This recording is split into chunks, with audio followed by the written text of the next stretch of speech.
Saturday and a tea. And my dad noticed that, and my dad went like, "Why don't we have a tea party, Paul?" And my dad had never said anything like that to me before. I was like, "Are you kidding me?" Paul Reubens, the talented artist behind the iconic Wee Herman character, has passed away.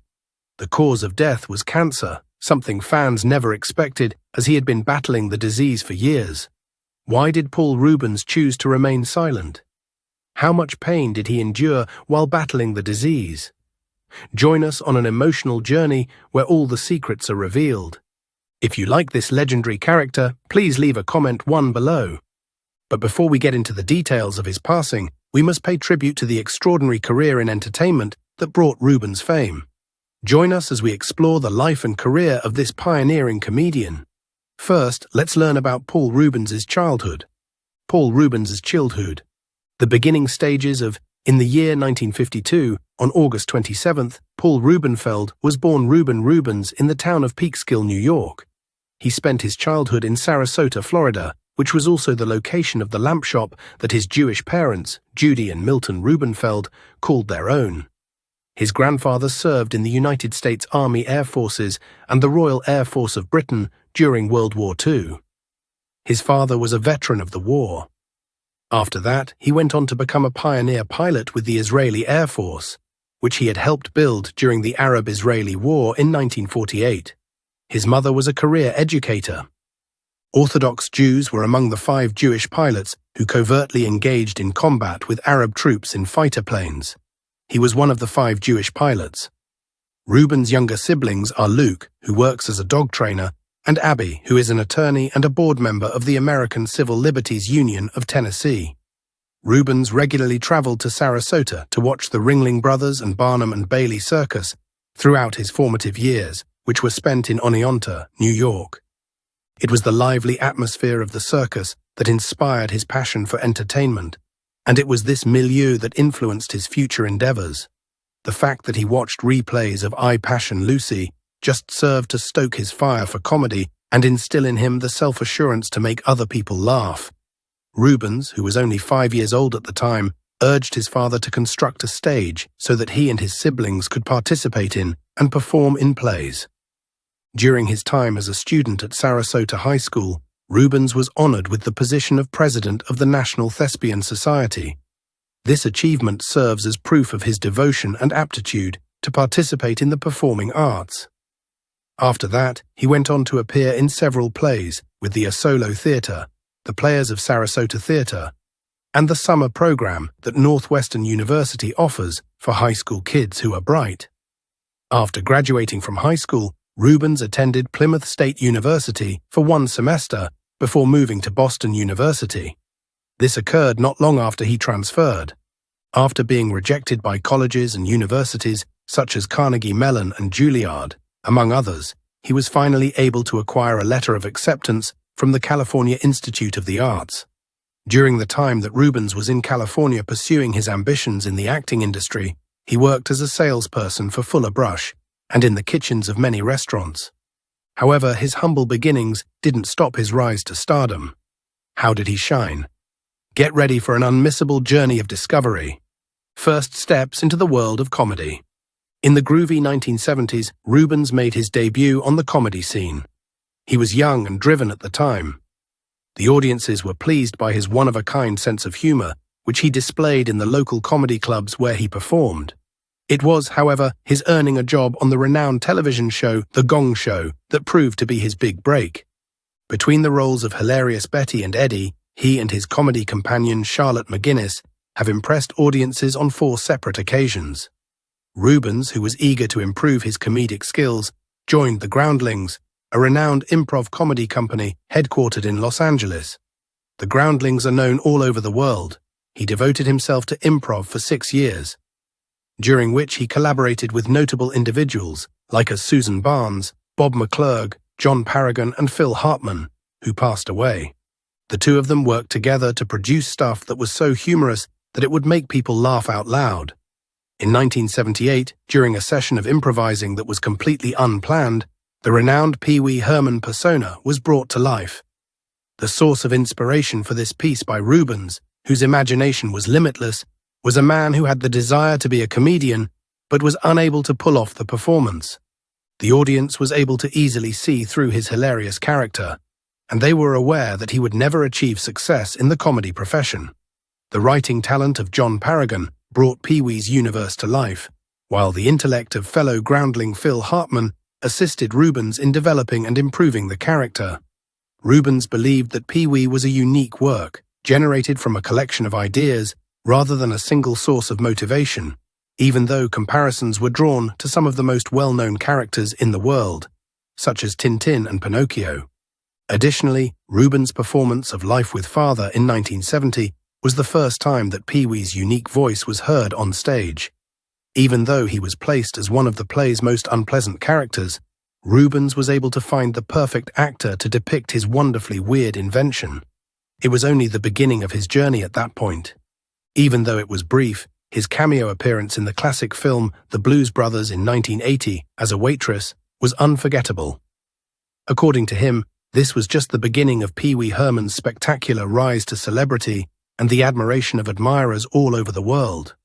He was completely unaware of this fact. To play the role of Pee-wee in Blues Brothers, Reubens adopted a cartoonish method of speaking, which resulted in his voice being converted into the beloved characters. Pee-wee was called after a little harmonica of the Pee-wee brand that Reubens cherished when he was a youngster. Herman was a throwback to the vivacious young man that Reubens had been when he was a child. Originally designed for Gary Austin, the founder and director of the Groundlings, the unique small grey suit that Pee-wee wore was later passed down to Reubens. Pee-wee was a member of the Groundlings. The only thing that Reubens remembers is that someone gave him the child's bow tie right before a performance. No one knows where the red tie came from.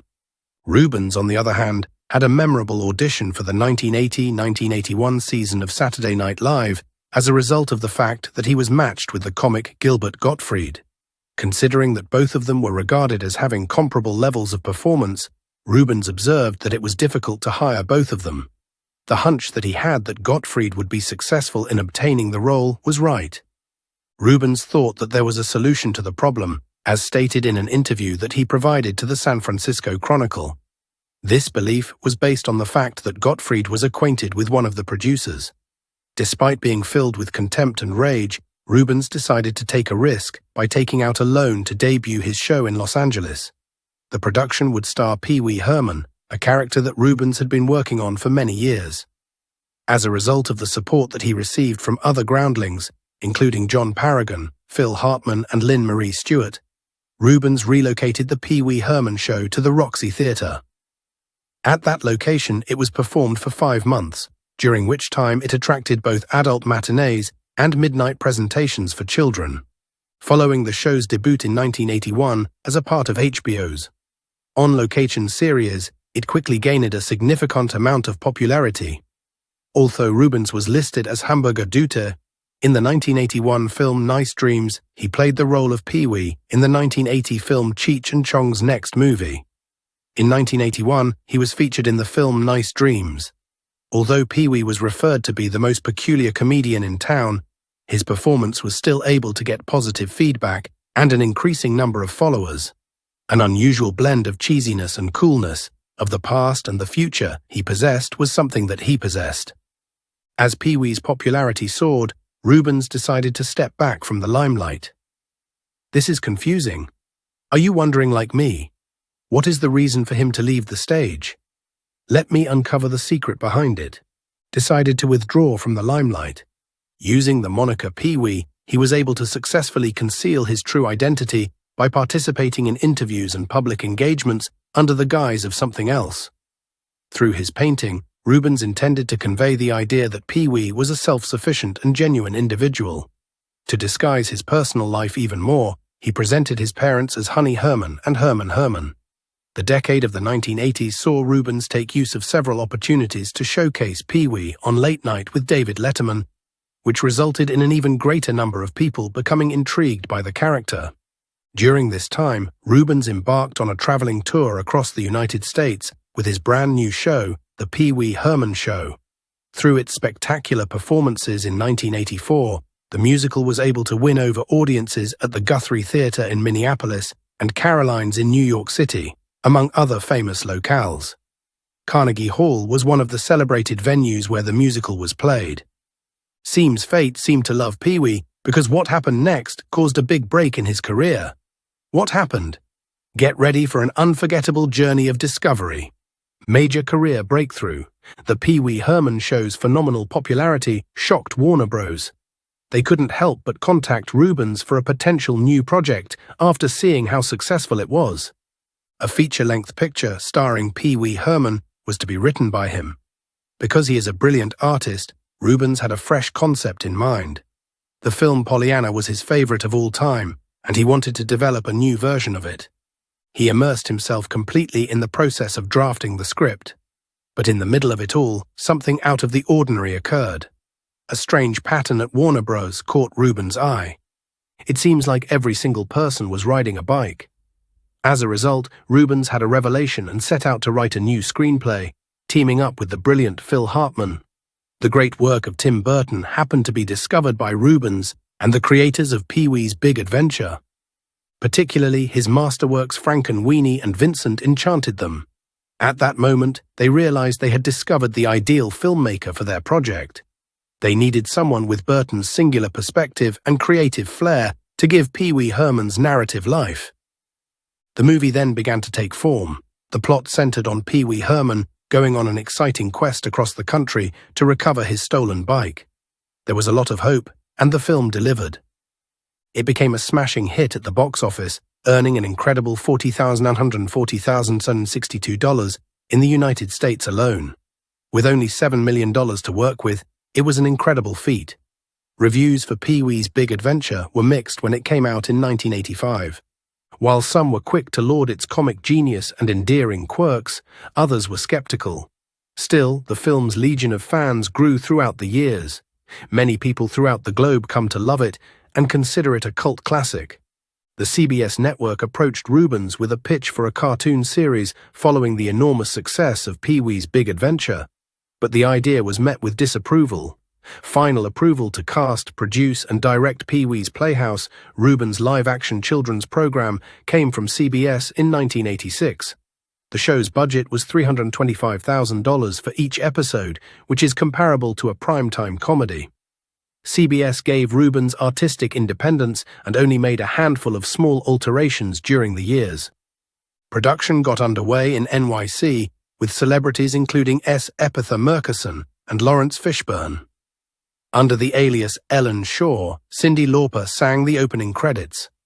Taking cues from classic children's television series of the 1950s, like Howdy Doody, Captain Kangaroo, The Mickey Mouse Club, and The Rocky and Bullwinkle Show, Pee-wee's Playhouse aims to teach kids while having fun.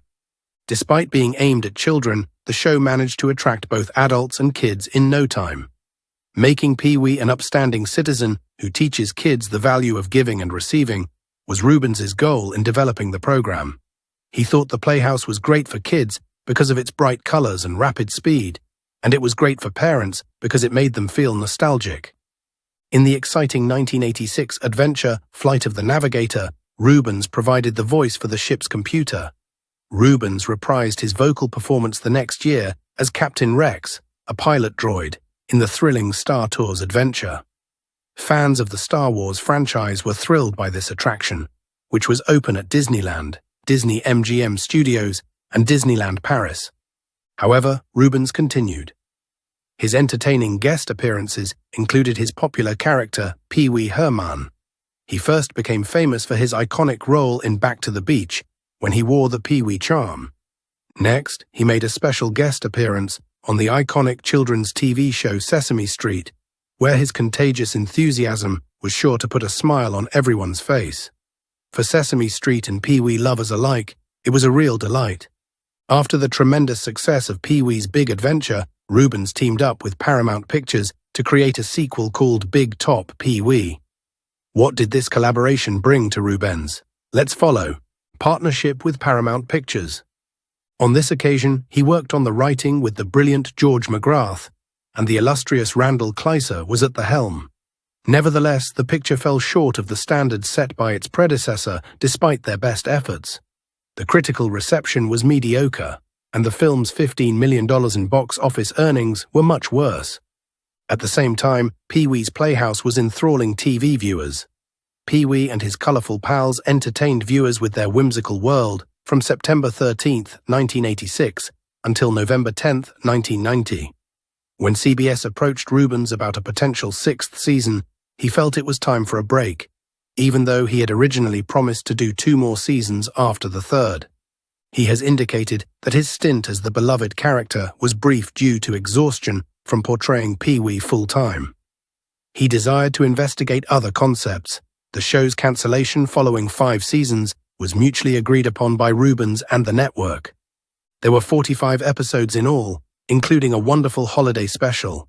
An astounding 22 Emmy Awards were bestowed to the program for its genius, Pee-wee's Playhouse. This is a tribute to the imagination and skill that went into its creation.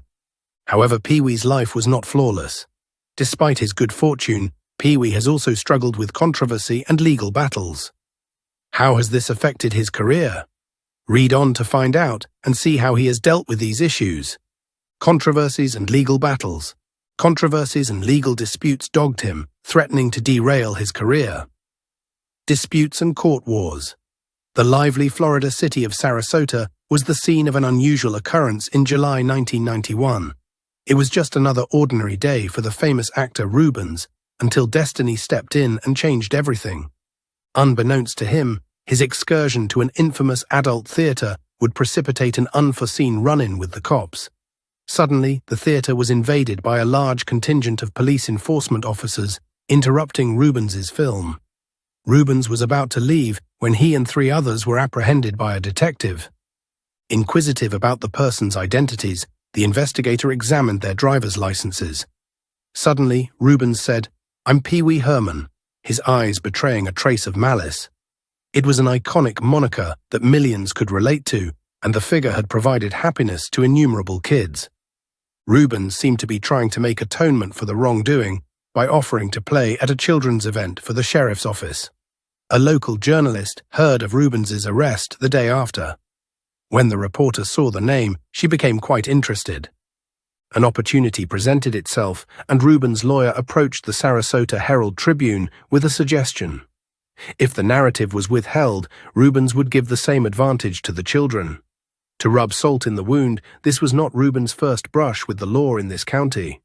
Prowling and loitering near an adult theater were accusations he faced in 1971. Fortunately, the allegations against him were withdrawn, so he was spared any more legal repercussions. The next year, in 1983, Reubens was once again taken into custody, this time on charges of possessing marijuana. He was fortunate to have the decision to withhold adjudication and instead be placed on a 2-year probationary period. Reubens set out on a mission to find comfort and support from those closest to him following his recent detention. He sought solace in the company of his sister and lawyer in Nashville, so he made the journey there. In the end, he reached New Jersey and took sanctuary at the magnificent mansion of his close friend Doris Duke. During the subsequent months, he would ponder his next move while dwelling on what had transpired. After his 1991 arrest became widely publicized, Reubens's character, Wee Herman, became the punchline of many late-night talk programs. The studio tour video featuring Pee-wee discussing the process of creating voiceover tracks while playing with toys was later removed by Disney MGM Studios in retaliation. Pee-wee toys were taken out of circulation by several retailers, but Reubens denied the accusations in a statement he issued. In the end, he pled no contest on November 7, 1991, which meant that a charge wouldn't go on his record, but that he had to do 75 hours of community service. Reubens agreed to make 2 PSAs against drugs and was responsible for their production and funding as part of his military duty. Cyndi Lauper, Annette Funicello, Zazia Gabor, and Valeria Golino were among the many artists who were familiar with Reubens and who voiced their support despite the harsh media surrounding the arrest. S. Epitha Murkison, director Randall Kleiser of Big Top Pee-wee, and Gary Panter, who was Reubens' production designer for Pee-wee's Playhouse, were among those who spoke out in favor. Following CBS's decision to cancel the reruns, Reubens' supporters demonstrated their support by picketing and protests in San Francisco, Los Angeles, and New York. In addition, a Pee-wee telephone survey was carried out by the television news magazine A Current Affair and the results were overwhelmingly favorable to Reubens, with a ratio of 9-1. At the 1991 MTV Video Music Awards on September 5th, Reubens, in his role as Wee Herman, earned a standing ovation after asking the crowd, "Heard any good jokes lately?"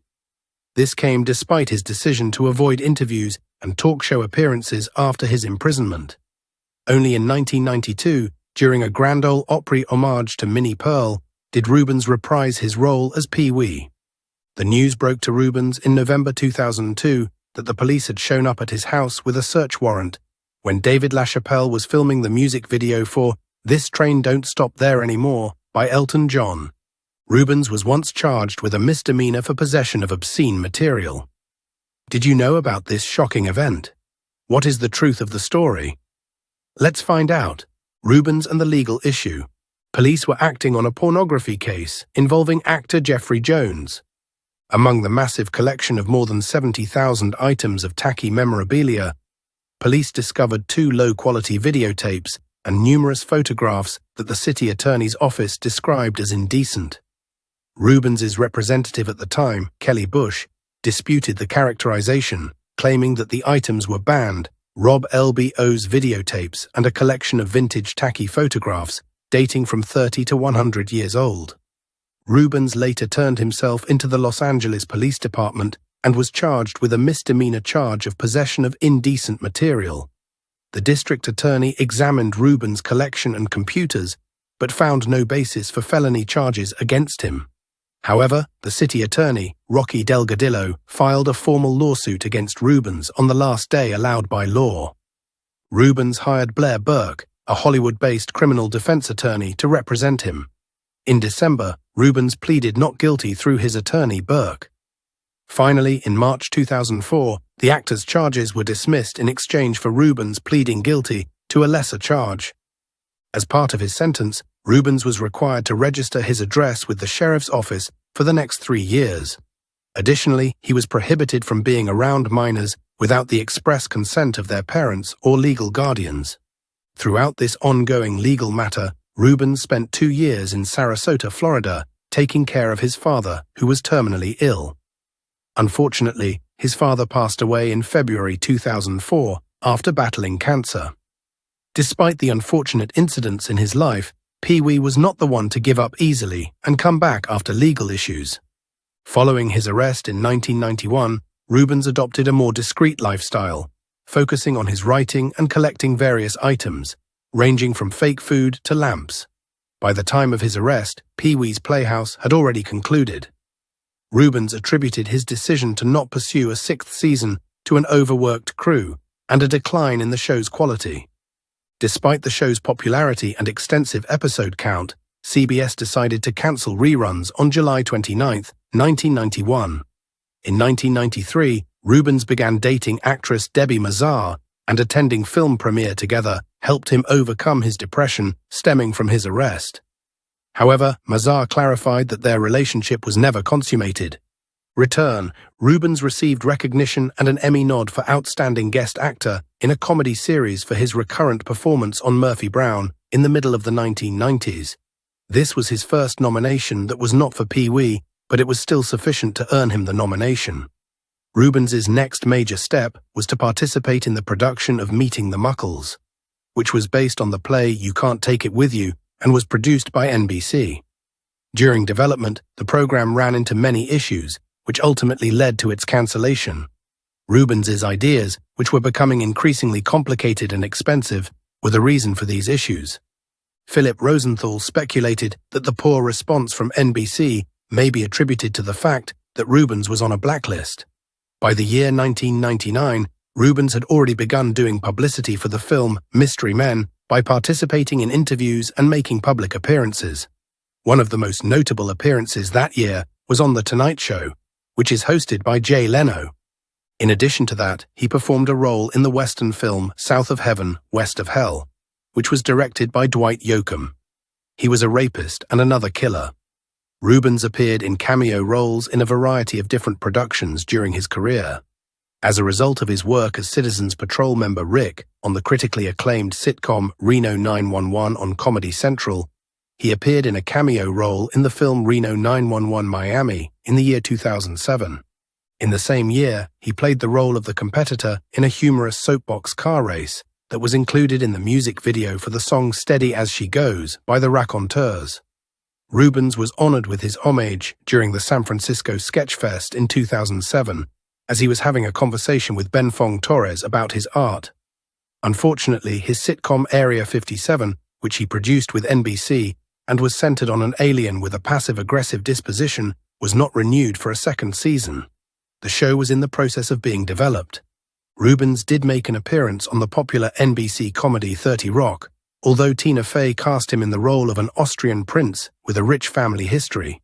In addition to that, he had an appearance in 3 episodes of the FX series Dirt, playing the role of Chuck LaFoon, a drunken reporter. One of Reubens' close friends and co-stars from Dirt, Courtney Cox, proposed that he be cast in the role. In 2007, David Arquette made his debut as a filmmaker with the film The Tripper, which featured Reubens as one of the cast members featured in the film. Wee Herman is a character that he has portrayed since 1992, and he performed it once again at the Guy's Choice Awards, which were broadcast on Spike TV in June of 2007. Reubens played the role of Batmite in the episode of Batman, the Brave and the Bold, which aired in 2009 and was titled Legends of the Dark Might. In August, it was officially revealed that the Wee Herman program would be returning in the same year. Before that, Reubens had previously hinted at conversations over the program's comeback in January of the same year. Once again, Reubens was pleased to be performing the role of Pee-wee. In the years leading up to 2023, he was seen in a multitude of films. Reubens left behind many legacies in the world. Let's take a look at some of his outstanding legacies. Reubens' legacy and awards. Consider his achievements and the legacy he has left behind. It wasn't until the middle of the 1980s that Reubens began to be more selective about the people with whom Pee-wee could and could not be associated. Before that time, he believed that his character was not suitable for children. He ensured that children would never witness him smoking by recruiting security staff to wear costumes. This prevented them from observing him smoking. In addition to that, he declined offers to market sugary treats while they were available. In 1999, he attempted to introduce sugar-free Ralston Purina, Pee-wee Chow cereal to the market. However, a blind taste test indicated that the cereal was not well received by consumers. When it was at its peak in 1988, the Pee-wee brand, which included toys, clothes, and other items, brought in more than $25 million. In 1989, Pee-wee was designated with a star on the Hollywood Walk of Fame in recognition of his contributions to the entertainment industry. Pee-wee was the pen name that Reubens used when he wrote the book Travels with Pee-wee, which was published in 1989. Playhouse reruns were carried by CBS until July 1991, when the network decided to cancel the remaining 2 programs owing to Reubens' incarceration. Repeats of the Playhouse were broadcast on Fox Family Channel for a brief period in the year 1998. Beginning at the beginning of July 2006, Cartoon Network began airing sneak peek advertising for the show as part of its Adult Swim lineup. It was announced the following day that the 45 original episodes of the show will be broadcast every night from Monday through Thursday as part of the schedule. On a nightly basis, around 1.5 million individuals tuned in to watch Playhouse. TV Guide ranked Playhouse as one of the top 10 cult classics of all time in 2007. Playhouse was released in 2007. The character of Wee Herman has served as a source of motivation for several children's television characters, such as Steve Burns of Blue's Clues and Steven Hillenburg of SpongeBob SquarePants. All 45 episodes of the Playhouse series were included in both of the DVD box sets that were released in November of 2004. These collections also featured 6 episodes that were never made available on home video. These episodes were never released. Following the acquisition of the rights from Reubens on July 3, 2013, Shout Factory released the whole series on Blu-ray on October 21, 2014. Both the audio tracks and the 35mm film elements that were originally used for the series were digitally restored to optimize them. The Glen plaid suits that Pee-wee wore in the 1980s were mocked, but since the late 1990s, they have become an essential component of the fashion industry. The distinctive style of Pee-wee has served as a source of inspiration for some well-known fashion designers and firms, including Tom Brown, Victor and Rolf, Miuccia Prada, Christopher Bailey, and Ennio Capasso, among others. These designers and companies have created suits that include tight shapes, high armholes, and short trousers designs. In addition, Reubens disclosed his plans to create a museum that would display the Playhouse furniture and accessories that he has in his collection. Paul Reubens and Chandi Hefner, who had been his spouse in the past, have reached an agreement to end their marriage and divorce. Following that, he was in a committed relationship with the talented actress Debbie Mazar, who had roles in a wide variety of films and television programs, including Home Alone. Although he has been married many times and has a professional relationship with Debbie Mazar, nobody knows anything about his family, including his children. There is currently no information that can be considered definitive on Paul Reubens' children. At the Cedars-Sinai Medical Center in Los Angeles, Reubens passed away on July 30, 2023, at the age of 70 due to acute hypoxic respiratory failure. He had been a patient there for an extended period. Over 6 years, he had kept his diagnoses of myelogenous leukemia and metastatic lung cancer a secret. And at the time of his passing, he was engaged in a battle against both of these diseases. After he died away, Reubens sent out a message in which he conveyed his affection for his many fans and admirers and thanked them for their support. He expressed his gratitude to everyone who had treated him with respect and care throughout his life.